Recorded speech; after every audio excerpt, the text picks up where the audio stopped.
Hello, my name is Dr. Tran, and I'm here to help you get better. A doctor of the soul, if you will. I am going to ask you a few questions. If you don't mind, please try to answer truthfully. Well, I was gonna say I am not here to judge, but I am, so. But, feel relaxed. Nothing is gonna happen to you. I just need the right information in order to diagnose you correctly. So, shall we begin? What is your name? That's right. And your age? Yes. Okay.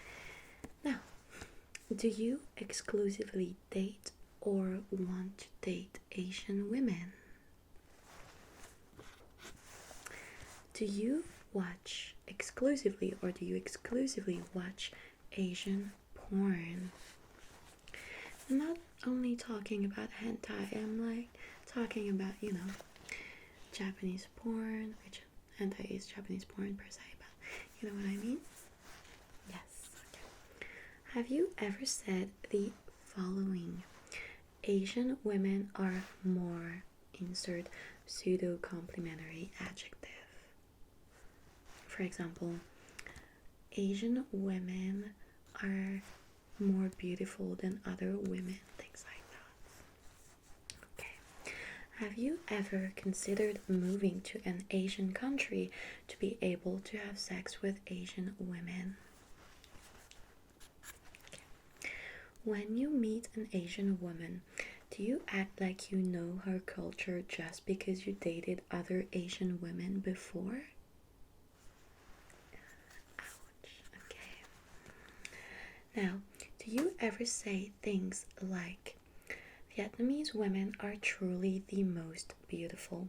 Sure, Japanese women and Korean women are beautiful too, but they use too much makeup. This is just an example. You know what I mean. You know where I'm going with this. Okay. Do you expect your future Asian girlfriend to be docile and sweet to you as well as submissive? Okay. Do you think that because your girlfriend or future girlfriend is Asian, she has more traditional values compared to other women? Okay. Do you believe Asian women have a tighter vagina and are therefore better at sex? Okay. Well, let's review. You have answered yes to every single, pardon my hair, it is a mess. You have answered yes to every single of these questions, which, well, is a bit concerning. I have bad news for you. It seems to me you have contracted the yellow fever. Yes. No, I'm not talking about the virus that you may get from mosquitoes. I'm talking about the fetishization of Asian women that you seem to be harboring quite proudly. Why is that wrong, you ask? Sorry? Did you just tell me it was somewhat of a personal preference? As in, fetishizing Asian women is like an aesthetic preference or something? It's like liking blondes or brunettes or women with blue eyes? Okay. Lucky for you, I am here to, to cure you. Granted that your brain can actually comprehend what I'm about to say. This therapy is only aimed to relax and educate you. And if I'm being completely honest, the treatment does not work for everyone. Why? Because some people remain set in their own ways and refuse to question their own beliefs and to evolve. However, considering the fact that you are still before my eyes, I have a glimpse of hope concerning you. I think you may be able to evolve if you are ready to listen and change. But let me put on my gloves first, because I would never touch you with a stick. It's gonna be okay.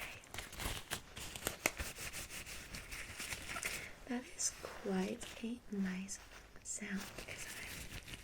Now, sorry, I just have this mantra, or is it a principle? Yeah, it's a principle. I never touch a man that has the yellow fever. I'm not gonna be touching you today, but I'm just afraid that we might, touch by mistake if you lean too close, or if I lean too close, because I speak quite softly, so sometimes I need to lean closer. I just want to be sure that I don't touch you, because you. Now, let's start.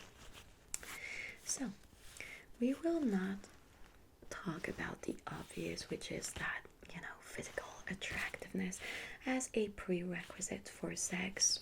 Love is quite cruel, especially in the sense that women are already, disproportionately looked down upon when they do not meet the unbelievably high standards that are set for them, beauty standards, I mean. However, we will talk about the fact that, the yellow fever is and arguably racist. Now, we have some points to make. First of all, racial fetishes, because, the yellow fever is a racial fetish, right? Because it is the act of only dating, only wanting to have sex with Asian women, Yes, I said that twice. So what I'm saying is that racial fetishes always depend on racial stereotypes rather than on aesthetic features, but we will see that later. And it is true of all racial fetishes. I'm sure that you have heard of the jungle fever, the salsa fever, the curry fever, etc., etc. However, today we will concentrate on your issue, which is the yellow fever. White America has always viewed Asian women in a sexual light. If you look at history, you can see this relationship quite clearly with the federal immigration law, the military occupation in Southeast Asia, the war brides, the sex tourism. How many times have I seen in Vietnam, which is my mother's country, older men looking for sex workers solely being in the country because they're married and everything, but they just want to have a sex vacation, so they come to Vietnam, to fuck Vietnamese women who are half their age. But anyway, the sexualization of, I can't say that word right, the sexualization of Asian women is deeply rooted in American history. During World War II, America established their military presence in Southeast Asia for the first time, and thousands of women were coerced into prostitution for the sole purpose of comforting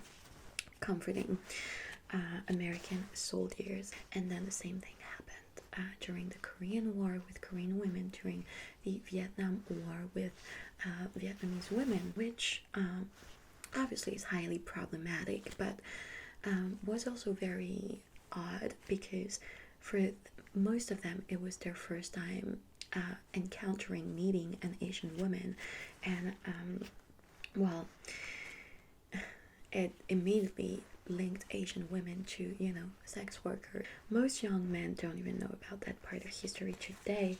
However, this has resulted in the hypersexualization of Asian women in America and Europe, Asian women are seen as, well, sexually adventurous and as having a tight vagina.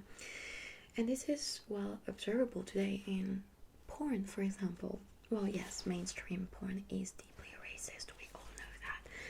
This is not new, but if you take a look at any porn website, you will notice how the Asian section, how popular the Asian women section is. Anyway, this goes for all women of color who are hypersexualized and seen as possessing deviant sexual natures. But anyway, the Asian woman has always been seen as docile, as submissive, as servient, seductive, inclined to listen to her husband. They are seen as having very strong family values. Yes, they are seen as being family centered and having a strong work ethic, which is why we are seen as the what is called model minority or honorary white. I know it's terrible. And this image of the quiet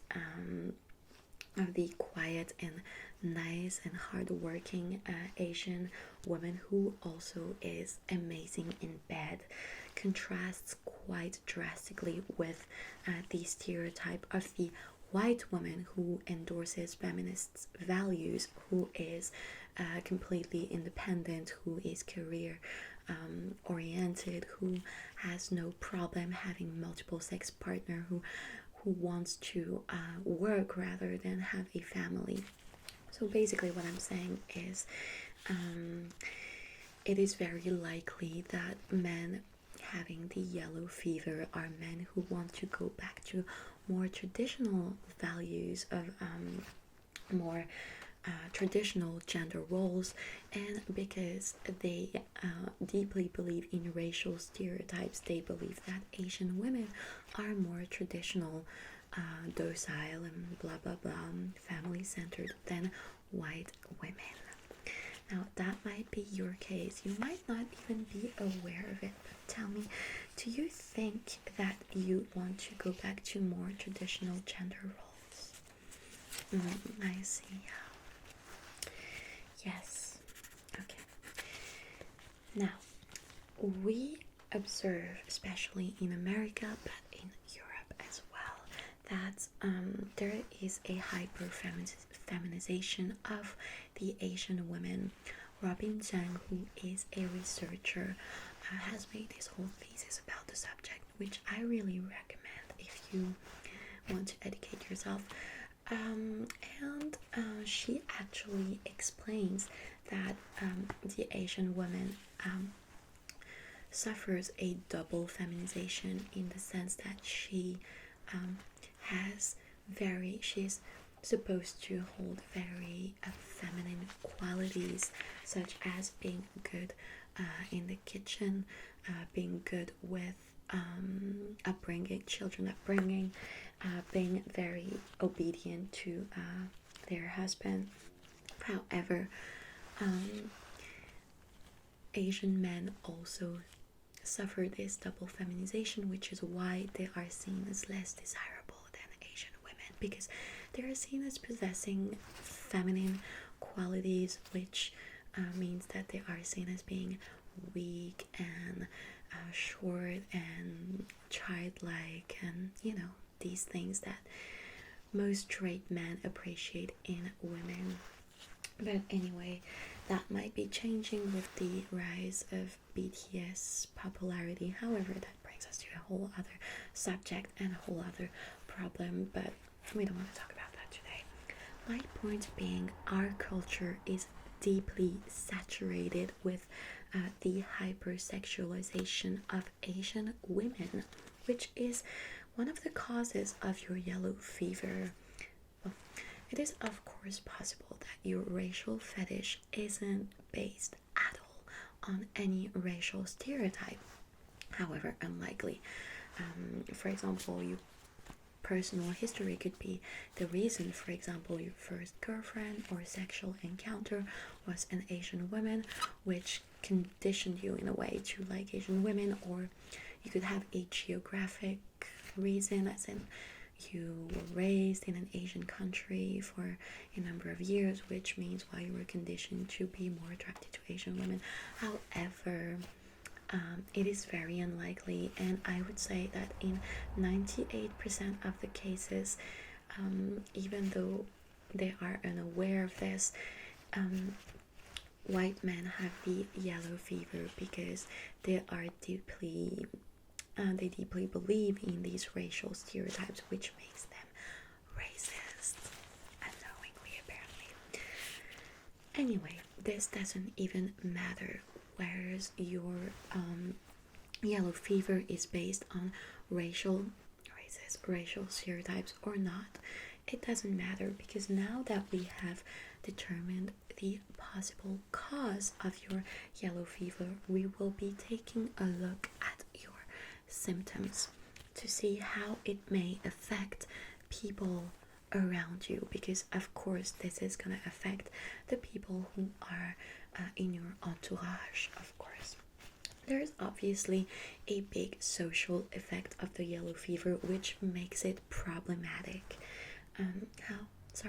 How you ask? Well, when people suffer harms on the basis of their race and are wrongly portrayed in their working, behavioral, and sexual capacity, it is extremely problematic. I have asked a number of Asian women to testify and to tell me what it feels like to meet a man with the yellow fever, and let's take a look at this, shall we? One of them said, I felt replaceable. Another one said, I never felt that I was complimented for being myself or the way I looked, but rather for being an Asian female who looked exotic. Another woman said, when people ask me where I'm from and I say New York, this is not the answer they want. They want to know where I'm really from. And I just wanted to add that I've actually had this experience so many times. You would think that as a mixed person, I don't have any problem, but I do. And so many times people have asked me if I'm French, as in, are you French? As in, French people are supposed to be white and something looks off. Like, you look a bit too exotic. But anyway, the result, being Asian women, feel what we feel, depersonalized. We feel like we are replaceable, we are interchangeable. When we date men who have the yellow fever, we are quite aware that the prime reason for dating us is our race, and that it is not actually our personality or who we are that you are attracted to, but just our race, which is fucked up. But let's continue. Sorry? Please do not tell me this is only an appreciation of black hair and almond-shaped eyes. No. This is not the same as liking blondes. I mean, of course, it is completely different from having a preference for brunettes or women with green eyes or blue eyes or blondes, because brunettes and blondes and green-eyed girl, well, never had the history of being exploited, of being enslaved, of being persecuted, of being prostituted on the basis of their, well, particular trait. It's just, it never happened. No, it did not. hair or eye color do not create drastic differences across all aspects of life. Basically, the color of your eyes will not discriminate you when you're looking for a job or when you're seeking medical help or when you are trying to have access to education. No, the fact that you're blonde or that you have blue eyes will never do that to you.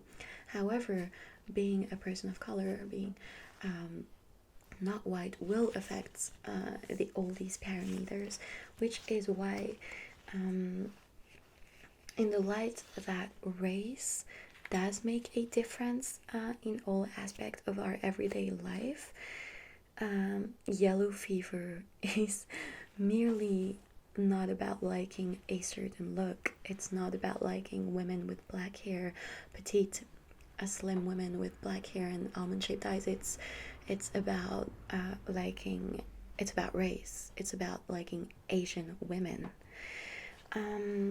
Which is why whether or not your yellow fever is motivated, is caused by racial stereotypes, doesn't change the fact that it has the effect of reinforcing these racial stereotypes.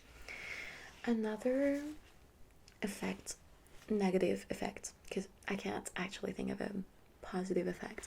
Another negative effect of the yellow fever is that the white men with yellow fever are usually looked down on. They are seen as unable to date white women. And I'm not gonna lie, I had this thought more than once. See, I have been living in Asia for quite a few years now, so I've seen it a lot. I've seen my coworkers, I've seen even friends of mine, I've seen people in the street, I've seen a lot of older white men dating, being married to a lot younger, attractive Asian women, and I thought, these guys are such losers. The only way, the only reason they are here is because they could have never, ever scored a woman of their country. So they come here in Asia, they come here to China, they come here to Korea, they come here to Vietnam, they come here to Japan because they know that it's way easier for them.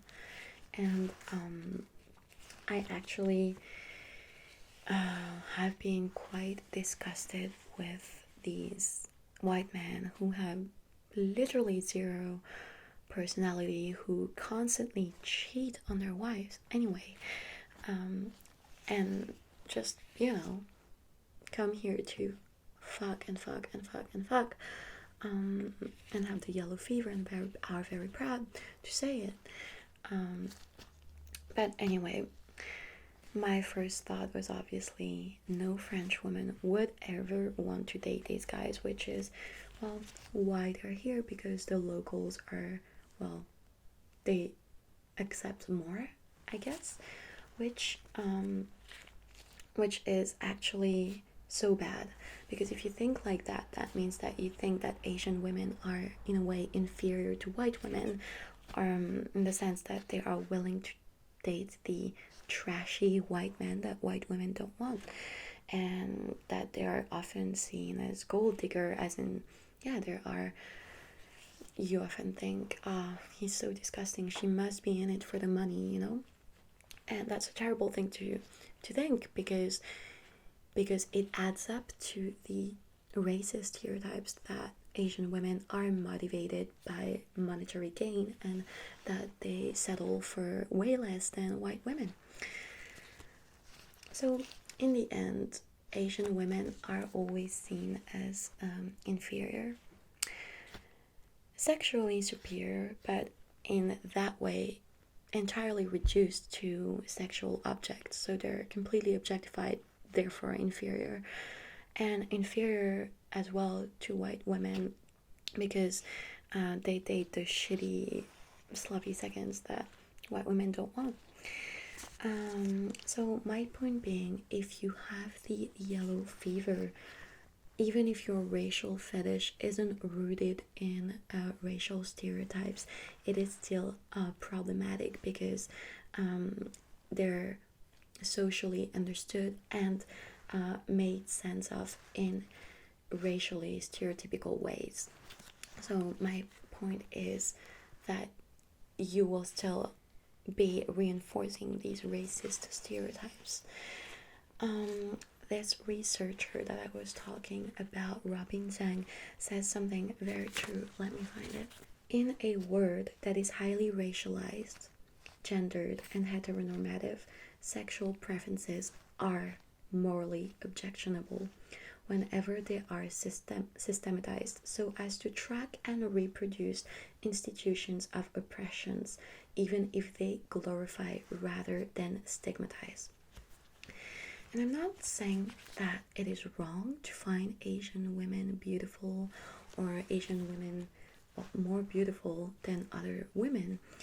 I'm saying that when it comes to the point that your love life, your sex life is regulated by selecting your partner on their race, you are in fact perpetrating racial stereotypes, and that is called racism. There is nothing wrong with finding Asian women beautiful. There's nothing wrong with that, and I just believe that it is important. If you believe you have the yellow fever, if you proudly say that you only date Asian women, it is important that you understand the history behind your reason for liking Asian women, and it goes far beyond just liking shaped eyes. And before yelling at me that you're not racist because you've road tripped in Thailand and you had that one Chinese friend in uni, well, ask yourself how we Asian women feel when we meet men like you.